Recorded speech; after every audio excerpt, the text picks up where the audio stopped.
So in the UK, 3 characters, and I just wonder if you give me your thoughts on how they're going to deal with Trump and things they've said about Trump, and that's Lammy. I've even forgot his name now. Is it David Lammy? I just call him Lammy in a kind of a pejorative way. Pete McFadden, who's called Trump a neo-Nazi. No. And Rayner, who's called him a buffoon.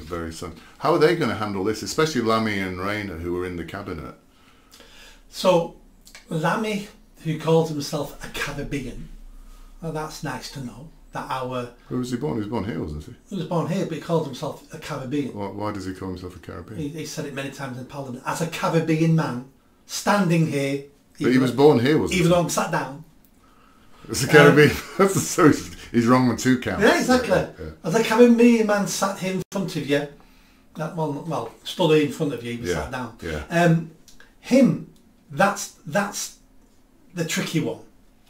The other 2 are not so tricky. That's a tricky one. He's the foreign minister. He's going to be gone to America, has to have a good relationship with, not with Trump, but with Trump's equivalent of him. And they know he despises them. He doesn't just despise Trump, he despises all of them. He's called them neo-Nazis, fascists, sexist, rapists, criminals. Yeah. He has to have a good relationship with them. We need America more than America needs us. How are we going to get a trade deal? Trump now is talking about putting in tariffs on products coming into America. There's a very good chance we could get a good deal with America with no tariffs. But how do we get a good deal when he hates the people running this country who have insulted him for years and years and years? So that's a difficult one. I can foresee Trump, for several reasons, saying to Starmer, I'm in the office now, it's January now, I'm in office, I don't deal with him. Replace your foreign minister. Or we don't have any real relationship and there's no trade deal. And I want him replaced with Farage. Or replaced with someone else, but I want Farage on the table. I don't think he'll ask to replace Farage. I think he'll say Farage is my spokesman to the UK. Yeah, I think that's what he's going to say. I think he's going to do that for several reasons. Yeah. It'll be a major boost for Farage and Reform UK. It will show the socialists in this country that he's not for playing, and it also insults the people who have been insulting him. That, on top of some other stuff, could bring down this government. Because Starmer can either play along with this and go, yes, Mr. Trump, we'll replace him with whoever you want, Mr. Trump, and Labour backbenches go wild. You're a coward, Starmer, we're not having this, you're out.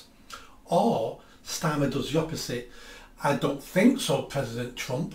I run this country, not you.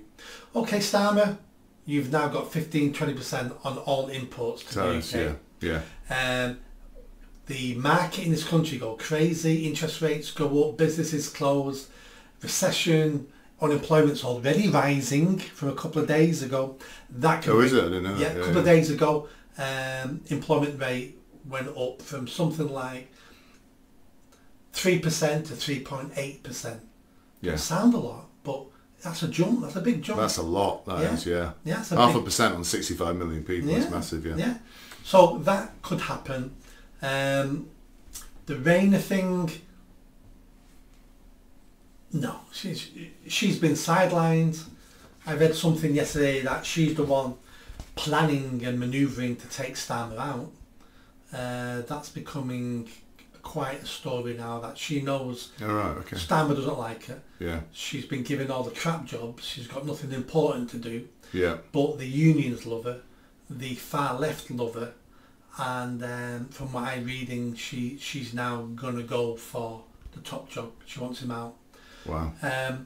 And then who's the other guy you mentioned? So Pete McFadden, I think he's a junior minister, but he's basically been asked on multiple times. He called Trump a neo-Nazi, and he was asked to retract it, and he wouldn't comment on it. Basically, I mean, he's just an imbecile. Yeah, so he hasn't retracted it. Yeah. But he's a junior minister. It's Lammy. Lammy's the one who Trump. Yeah. Well, how can I deal with him? How can I treat the UK in a much better manner than anybody else? And I've got to deal with someone who hates me, someone who calls me a racist. Yeah. and announce it. And he's not going to waste time this time, is it? He's not going to be diplomatic Trump. He's got 4 years. He's getting old. He knows what he made mistakes last time. He's going to move fast. In fact, he's already moving fast. And he doesn't need us. Yeah, correct. He doesn't need us. There's also another benefit for Trump to giving Starmer a spanking publicly, and that sends a message around the world to America's enemies. If I'm willing to treat my closest ally, Starmer, like this, what am I willing to do to you? Well, hasn't there already been significant movement in the Middle East? Hamas said we're looking for a peace deal. Russia said we want a peace deal. Yes. South Yemen has said we're going to get the Houthis under control. It's like, shit, man. Yeah. He gets elected, all the wars he's not even in power yet. Exactly. And the stock markets have boomed in America as well, apparently. Yeah, they have. So when the Democrats see this, when the left wing here see this, they must think, is there something we're not getting here? Evil capitalists, we don't care. Yeah. Oh, right, okay, fine. Evil capitalists, we don't care. We're going to take all that money and spread it evenly across the country. We may be poorer, but we'll be happier. Yeah. What do you think Starmer's thinking about this win? It's his worst outcome. Yeah. He either really, really doesn't care. That's why he sent people over to campaign for Harris, and he's already said that David Lammy is going nowhere. David Lammy is going to be in position for 5 years. He said that publicly when people asked him about the Trump comments. He either believes all that, or, as we suspect a little bit, he's out of his depth. He doesn't. He's a very clever man, but he doesn't understand politics, because regardless as if you support Trump or not, regardless of what you think of him, you do not pick a fight with the most powerful country in the world. You don't pick a fight with a man who weeks from now may win the election, which he's done, and he's going to be in power now in January. Why would you put yourself in a position where you may think Harris is going to win, you may look at the polls, but common sense says there's a chance he may win, and if he wins, we're going to ruin our reputation and our relationship.